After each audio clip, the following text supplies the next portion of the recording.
Gemშვიდობისა. მოგესალმებით ყველას. Აი ასე, რა კარგი გამინდია, არაჩვეულებრივი განწყობა.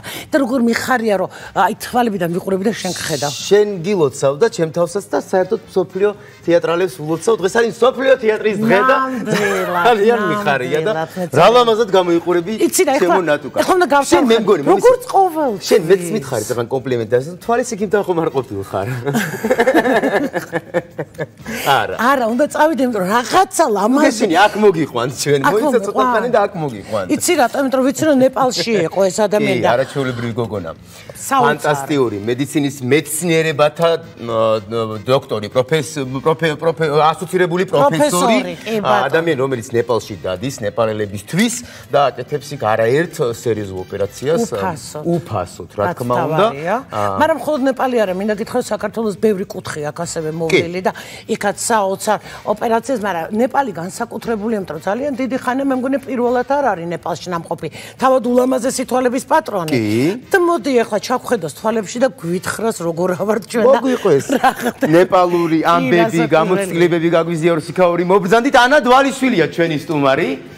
მობრძანდით, გვიხარია თქვენი სტუმრობა. მოგესალმები, ანა, დიდი მადლობა, რომ დღეს ჩვენი სტუმარი ხართ. ფაქტობრივად პირდაპირ ნეპალიდან მოვიდა პოსტელიში, შეიძლება ითქვას.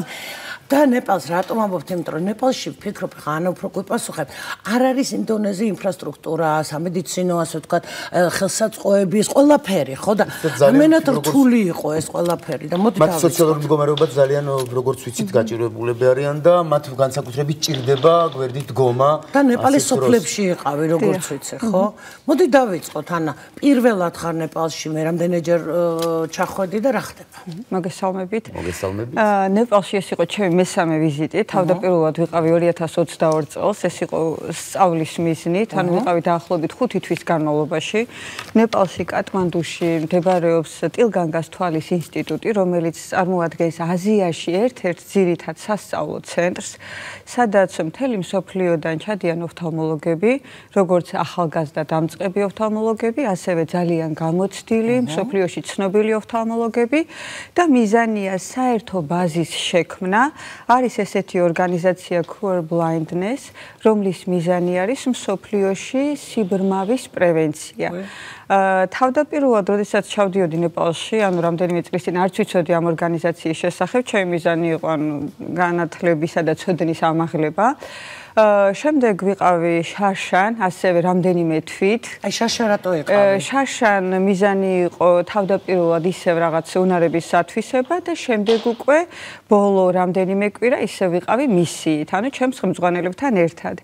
წელს რაც შეეხება ამ ბოლო მისიას, უკვე ეს იყო საკმაოდ მასშტაბური გასვლა. ჩვენ ვიყავით კატმანდუდან დაშორებით საკმაოდ დაახლოებით 400-500 კილომეტრი, მაგრამ ეს დაშორება რეალურად ბევრად უფრო საათობრივად ხანგრძლივია, რადგან ინფრასტრუქტურა გზა არ არის მოწესრიგებული და დაახლოებით 10-12 საათი მოგვიწია გზაში ყოფნა.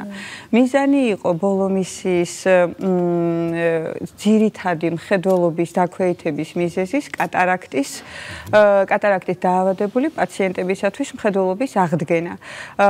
ნეპალში მოსახლეობა დაახლოებით 27-დან 30 მილიონამდეა, ხოლო ქირურგი მოქმედი ოფთალმოლოგი არის დაახლოებით 300.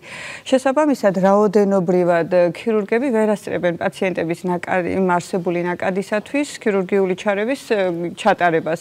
ამასთანავე პრობლემა არის ის, რომ იმ მოსახლეობას, ანუ რადგან როგორც აღნიშნე, ინფრასტრუქტურა არ არის ისე მოწესრიგებული, ასევე ფინანსური მხრიდანაც გამომდინარე, უჭირთ ცენტრებში, ადმინისტრაციულ ცენტრში, თუნდაც კატმანდუში, დედაქალაქში ჩამოსვლა, ამიტომ ჩვენ ექიები ჩავდივართ ხოლმე არა მარტო მე, ჩემი კოლეგები სხვადასხვა ქვეყნებიდან, ესე წელიწადში ერთხელ ვცდილობთ, რომ ესეთი რაღაც კეთილი საქმე გავაკეთოთ. საქართველოდან მხოლოდ შენ იყავი? საქართველოდან ამ ეტაპზე მხოლოდ მე ვიყავი. ანა, იცით რა არის საინტერესო? ხშირად ინტერესის სფერო ამ შემთხვევაში ნეპალი და სხვა მსგავსი ქვეყნები ვერ ვეხდებიან ინტერესი სფერო განსაკუთრებით ახალგაზრდა პროფესიონალებისთვის. რა გახდა მიზეზი თქვენი დაინტერესებისა? რატომ ჩახვედით პირველად? რატომ გაჩნდა საერთოდ იდეის დონეზე ეს, რომ ჩასულიყავით და იგივე დახმარებოდით ნეპალელებს? თავდაპირველად, როდესაც ვიყავი 2022 წელს, ძალიან ცნობილი ოფთალმოლოგი ნეპალში არის სანდუკ რუითი, რომელმაც პირველმა აიღო ჩაუდგა სათავეში სიბმავის პრევენციას ნეპალში, იმიტომ რომ ძალიან ბევრი ადამიანი იყო, ვინც უბრალოდ ბრმავდებოდა, იმიტომ რომ არ ქონდა საშუალება ჩაეტარებინა ეს როგორც მარტივი ქირურგიული ჩარევა, რომელიც გრძელდება დაახლოებით 15 წუთით და ჩემი კოლეგებისგან მოვისმინე მის შესახებ ინფორმაცია. შემდეგ კონგრესზე თუ არ ვცდები იტალიაში დავესწარი მის მოვისმინე მის საქმიანობის შესახებ და სწორედ ამიტომ გადავწყვიტე რომ მე თვითონ მენახა რეალურად რა და როგორ ხდებოდა და შემდეგ ეს ისეთი ქვეყანა, როდესაც ერთხელ ჩადიხარ უკვე გიყვარდება. კი ბატონო, ეხლა რო ჩავედი რამდენიმე კვირის წინ ვიყავი, რო ჩავედი, შეგრძნება მქონდა თითქოს დავბრუნდი ისე აი რაღაც ჩემ მეორე სახლში. ანუ გიყვარდება ნეპალი, ხალხი, კულტურა, ყველაფერი. მაინტერესებს ხალხი, კულტურა, ურთიერთობა. კი ბატონო, ანუ ბუნება არის, საოცარი ხალხი, საკვები, გარემო, აი რაღაც ენერგეტიკა, ყველაფერი არის. ეჩერავი მე ძალიან ბუნება. კი ბატონო. თუ ხალხი როგორია? ხალხი არის ძალიან კეთილი, აი კომუნიკაბილურობის თვალსაზრისით ძალიან კეთილი, ძალიან გულწრფელი, მეგობრული, ძალიან ბევრი მეგობარი მყავს მე ვისთან ერთადაც, ანუ ვსწავლობდი და შემდეგ უკვე მისიებით ვისთან ერთადაც ადგილობრივები, ხო? დიახ, ადგილობრივები. აი ესეთი ურთიერთობა გვიყალიბდა, მე რაღაც ზონაზე ვამსგავსებ კიდევაც, ანუ ჩვენ ქართულ ხასიათს, აი ესეთი ერთგულება, სიყვარული, ანუ მგონია რომ ეს ყველაფერი აქვთ ნამდვილად ჩვენ დონეზე თუ არა ჩვენზე მეტადაც კი შეიძლება ქონდეთ, ანუ თანაბრად არის ეგ ყველაფერი. ცირა მე ვნახე ფოტოებში, რომ ფაქტობრივად ქუჩაში გიწევდა არ ვიცი ეს გასინჯვა პაციენტების, აი რა პირობებში ხდებოდა ეს ყველაფერი, მით უმეტეს მაღალმთიან სოფლებში. რაც შეეხება ინფრასტრუქტურას, არ არის ისე განვითარებული, როგორც თქვა ჩვენ სურვილი გვაქვს რომ იყოს. შესაბამისად ჩვენ ჩავდივართ, ანუ ეს სისტემა არის აწყობილი შემდეგნაირად. ჩავდივართ რამდენიმე ექიმი, ასევე გვყავს ექთნების ჯგუფი და დამახმარე პერსონალი, რომელიც აი დასახლებულ პუნქტში, რომელშიც ჩავალ, შეიძლება არც იყოს კლინიკა, თუნდაც სკოლა, ადმინისტრაციული ერთეული. რამდენიმე საათში ამას აღჭურავენ, გადააქცევენ როგორც საოპერაციო ოთახს. ჩვენ მანამდე უკვე პაციენტებს ვნახულობთ და იწყება ქირურგიული ჩარევები. დილის 9-10 საათიდან გრძელდება საღამოს 5-6 საათამდე. შესვენება გვაქვს ხოლმე პირველ საათზე, ანუ რამდენიმე შუალედები, რადგან ანუ ჩვენი მიზანია რაც შეიძლება მეტი ოპერაცია გაკეთდეს, რა თქმა უნდა, ხარისხიანად, რომ შემდეგ უკვე გავაგრძელოთ გზა შემდეგ დასახლებულ პუნქტამდე. ანა, ისე თუ ასე ვიცით, რომ მიუხედავად ამ სიდუხჭირისა და ჩამოთვლილი სხვა არაერთი პრობლემისა, იგივე ინფრასტრუქტურა ვახსენეთ, მაინც გაღიმებულები არიან და ბედნიერები არიან. აი რა აძლევთ ამის საშუალებას, რომ იღიმოდნენ და ბედნიერები იყვნენ. აი რით არიან ბედნიერები, ხომ? არაერთი პრობლემა ჩამოუთვალეთ მაინც. აი საოცრად ჰუმანური ხალხია, ბუნებასთან ძალიან აი ახლო ურთიერთობა აქვთ, რამაც მიიქცია ძალიან ჩემი ყურადღება, აი ცხოველები ძალიან უყვართ, ფრინველები უმეტესობა, აი არის ვეგეტარიანელი. ცხოველებს ძალიან დიდ პატივს სცემენ, ბუნებასთან ჰარმონიაში არიან, ერთმანეთს ან რაღაც ყოველდღიურობით ძალიან ესეთ დიდ შემოვნებას იღებენ. როდესაც ჩახვედი ესეთი ლამაზი, ახალგაზრდა, პატარა ექიმი, როგორ მიგიღეს? მეორე კითხვაც აქვს მე მომზადებული. მე მეორე კითხვას მივხვდი და ხო, მივხვდი მეორე კითხვას. აი როგორ მიგიღეს? ნდობა რამდენად გამოიჩინეს შენს მიმართ, რომ პატარა ესეთ ლამაზი გოგო? რადგან ჩვენ პირველი ჩასვლა არ იყო და შემიძლია ვთქვა, რომ მათთან, ანუ ძირითადი სწავლის კურსი, ერთ-ერთი ძირითადი კურსი დაახლოებით 5 თვიანი გავლილი მაქვს მათთან. როდესაც ჩავედი, უკვე ანუ როგორც თავისიანი ესე მიმიღეს და მეც იგივე შეგრძნება მქონდა, რომ თითქოს ჩავედი აი ჩემს ერთ-ერთ ნაცნობ ადგილას, აი როგორც საკუთარ სახლში. როგორც საკუთარ სახლში, თვალის ოპერაცია, ქალბატონმა გაახლა თვალი და რა კარგი სარძლოაო, დაინახა. თვალი აუხილე. ეხლა გითხარი რა ხდებოდა იქ თაყვანისმცემლები. რამდენად გვანან ქართველ მამაკაცებს, ასე ვთქვათ, პატივისცემაში, ქალის პატივისცემაში. ცოტა იღიმის რაღაცაშია საქმე. არა, შეკითხვამ დამაბნია ცოტა. ნუ ხასიათით ქართველებს ძალიან გვანა, როგორც აღნიშნე, ძალიან ბევრი მეგობარი მყავს, აი ძალიან კარგი, კეთილი ადამიანები არიან. მეგობრები ძალიან ბევრი მყავს და თაყვანისმცემლები. თაყვანისმცემლებს სიმართლე გითხრათ, ვერაფერს ვერ გეტყვით ამ შემთხვევაში უმეტესად პროფესიული მიზნებით ვიყავი ჩასული შესაბამისად. ანა გარდა პროფესიული საქმიანობისა, სხვა ურთიერთობებიც ხომ არის იქ მეგობრობა ყალიბდება, ოჯახში მიპატიჟება არის. როგორ ხდება? დადიხარ ხოლმე? კი, აი ძალიან საინტერესო ტრადიცია არის, ოდესაც აი ჩავდივართ ამ დასახლებულ პუნქტებში და დამთავრდება ქირურგიული ჩარევების რაღაც აი 5-6 საათის შემდეგ. ყოველთვის მიგვიპატიჟებენ ხოლმე სახლში, ვინც არის ძირითადად ორგანიზატორი იმ დასახლებულ პუნქტში და ცდილობენ გაგვიმასპინძლენ და ყოველ დღე სხვადასხვა ოჯახში გვიწევდა ჩასვლა. აი მათი კულტურის გაზიარება, ეს იმდენად სასიამოვნო პროცესია, რომ ძალიან ბედნიერი ვარ, რომ ვიყავი მონაწილე ამ ყველაფერში. არის რამე ესეთი გამორჩეული ტრადიციასთან მიახლოებული რიტუალი, მაგალითად, რომლის თანამონაწილეც გახდი, ან შენთვის გააკეთეს, შენთვის მოაწყეს, შენთვის ჩაატარეს?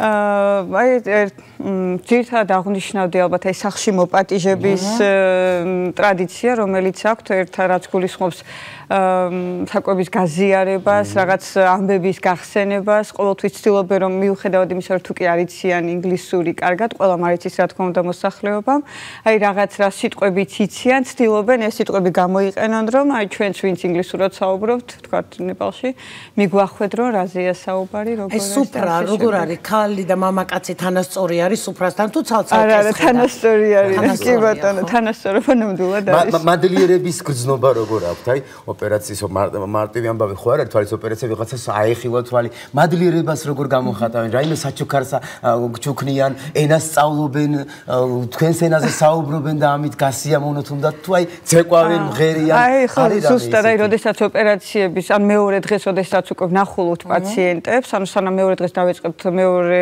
ნაკადის ქირურგიულ მიღებას, ვნახულობთ წინა დღეს ჩატარებულ პაციენტებს ოპერაცია რომელთაც ჩაუტარდათ.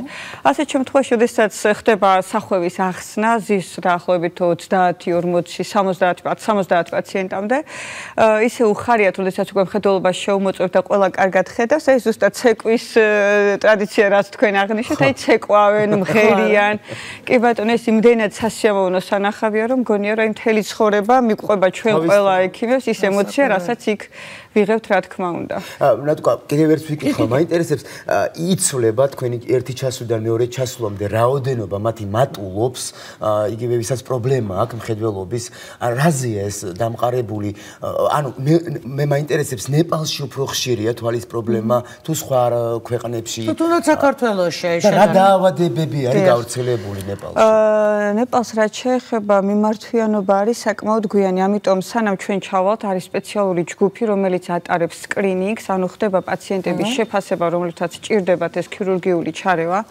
უმეტესად არის პრობლემური ის, რომ საკმაოდ გვიან სტადიაზე ხდება ექიმთან მიმართვა ან აღმოჩენა ამა თუ იმ დაავადების. საქართველოში რაც შეეხება, საქართველოს მდგომარეობა შედარებით ადრეულ სტადიაზე ხდება, იმიტომ რომ ძალიან კარგად მოქმედებს პირველადი ჯანდაცვის რგოლი, ანუ ოჯახის ექიმების სისტემა, ენდოკრინოლოგი, ვისაც თქვა დიაბეტური პრობლემები აქვს, რადგან დიაბეტის დროს თვალის ჩართვა ძალიან ხშირად ხდება პროცესებში და ნეპალს რაც შეეხება ცოტა გვიანი მომართვიანობა შესაბამისად უფრო რთული არის როდესაც პაციენტი მოდის რა თქმა უნდა უფრო რთული თვალები გვხვდება ნეპალში ვიდრე საქართველოშია რაც შეეხება რაოდენობა დაკავშირებულია ლოკაციასთან რა ლოკაციაშიც მივდივართ ვთქვათ ახლა როდესაც ვიყავით დასახლებაში სოლუკუმბუში რომელიც არის ძალიან მაღალმთიანი ადგილი სადაც ტემპერატურა დაახლოებით -16-დან -24 გრადუსამდეა. რა თქმა უნდა, პაციენტების რაოდენობა უფრო მეტი იყო, რადგან მისიები ისე ხშირად ვერ კეთდება, ვერ ხერხდება, ანუ ექიმების ჯგუფის ჩასვლა. შესაბამისად, ნაკადი უფრო მეტი იყო სოლუკუმბუში შედარებით ოკლაჰონდასთან, რომელიც უფრო ახლოს არის, თქვათ, კატმანდუსთან. რა დაავადებები და რამე ოპერაცია იყო ყველაზე რთული? უმეტესად ქირურგიული ჩარევა გულისხმობდა კატარაქტის მკურნალობას, რომელიც არის, როგორც აღნიშნე, სიღრმავის ძირითადი მიზეზი. ეს არის ასაკობრივი, ანუ ყველას ემართება ეს დაავადება. როგორც არის ასაკობრივი პროცესია, როგორც თმა თეთრდება, კანზე ნაოჭი ჩნდება, ზუსტად ასევე ხდება თვალის დაბერებაც. შესაბამისად, ადამიანების ნაწილი, რომელთა ასაკი აღემატება 65 წელს, უკვე არიან რისკ ჯგუფში, რომელთაც შეიძლება ჰქონდეთ უკვე დაწყებული თუ არა სიმწიფისკენ წასული კატარაქტა. ამასთანავე ლოკაციიდან და ბუნებრივი პირობებიდან გამომდინარე ძალიან ხშირი არის პტერიგიუმი, რომელიც ასოცირებულია ქართან, მზესთან, მტვერთან და ასე შემდეგ. რაც შეეხება უფრო რთულ დაავადებებს, როგორიც არის გლაუკომა, დიაბეტური რეტინოპათია, ჩვენი მიზანი ეს სკრინინგ ჯგუფები არ ყოფილა. გასაგებია. ძალიან საინტერესოა. მე მაინტერესებს ასე თუ არის სეზონური დაავადებები, იგივე ახლა გაზაფხულია ჩვენთან და თუ მოაქვს სეზონს რაიმე პრობლემები თვალისთვის? გაზაფხულზე კი ბატონო. ანუ თბილისში ჩამოვედით ნეპალიდან. არა, ზოგადად თვალთან მიმართებაში მაინტერესებს ამ შემთხვევაში. იგივე მზე ახსენა და ზაფხული ამ შემთხვევაში ნეპალში უფრო მწველი მზე არის როგორც ვიცით და კი ბატონო, გაზაფხულზე ყველა ქვეყანაში, ასევე საქართველოში ხდება ალერგიული ჩივილების გამოვლინება. ამიტომ პაციენტების რაოდენობა იმატებს, აი როდესაც ხდება ყვავილების სეზონი, ესე ვთქვათ, მტვერი, მზის სხივების მომატებული ინტენსივობა იწვევს თვალის წინა ზედაპირის გაღიზიანებას, ალერგიული კონიუნქტივიტების განვითარებას, რაც გულისხმობს ცრემლდენას, თვალის ქავილს, სიწითლეს, უცხო სხეულის შეგრძნებას და ასე შემდეგ, მაგრამ ამას როგორც წესი სეზონური ხასიათი აქვს, არ საჭიროებს ქირურგიულ ჩარევას და მარტივად წვეთების ან აბების საშუალებით ხდება ამ მდგომარეობის აღმოფხვრა. როდის აპირებთ კიდე წასვლას? ამ ეტაპზე დაახლოებით რამდენიმე დღეა ჩამოვედი, ალბათ დეკემბერ-იანვარში შემდეგ ისევ, იმიტომ რომ ჩვენ როგორც წესი ველოდებით წვიმების სეზონის დასრულებას. იმიტომ რომ გზები რადგან არ არის ისე მოწესრიგებული, როდესაც არის წვიმების სეზონი, არ არის უსაფრთხო. ამიტომ ყოველთვის წვიმების სეზონის დაწყებამდე ან დამთავრების შემდეგ ხდება სამედიცინო მისიების შეკრება. წერა ნეპალში საერთოდ ძალიან ხშირად არის ხოლმე შინაურული წამლებით, ფოთლების ნახარში. ამ შემთხვევაში თუ გამოუყენებიათ ხალხური მედიცინა, ფიტომედიცინა. ხალხური მედიცინა ძალიან პოპულარულია ნეპალში, მინდა აღვნიშნო. იყენებენ აქტიურად, მაგრამ მხედველობის მხრივ რომ გითხრათ, რომ რომელიმე დაავადების პრევენციას ან მკურნალობა ხდება ფიტომედიცინით, ვერაფერს ვერ დავადასტური. ელიქით რომ უფრო აზიანებდნენ მსგავს შემთხვევები? მე არ შემხედრია, მე არ მინახავს პირადად. ჩემთან მსგავსი პაციენტი ნეპალში არ ყოფილა. შეიძლება იმიტომ რომ უფრო ქირურგიული კუთხით ვიყავი დაკავებული. უღრმესი მადლობა, დიდი მადლობა იმ სიკეთისთვის, რასაც აკეთებ. არა მარტო ნეპალელი ხალხისთვის, არამედ ჩვენთვისაც. წარმატებებს გისურვებ და სანამ წახვალ კიდევ უნდა მოხვიდეთ ჩვენთან სტუდიაში. დიდი მადლობა. სპეციალიზებული პროფესორი მედიცინის მეცნიერება დოქტორი ანა დვალიშვილი იყო ჩვენი სტუმარი. ეხლა კიდე რა უნდა ვქნათ? გავიქცეთ რეკლამას და ძალიან მალე დაგიბრუნდებით.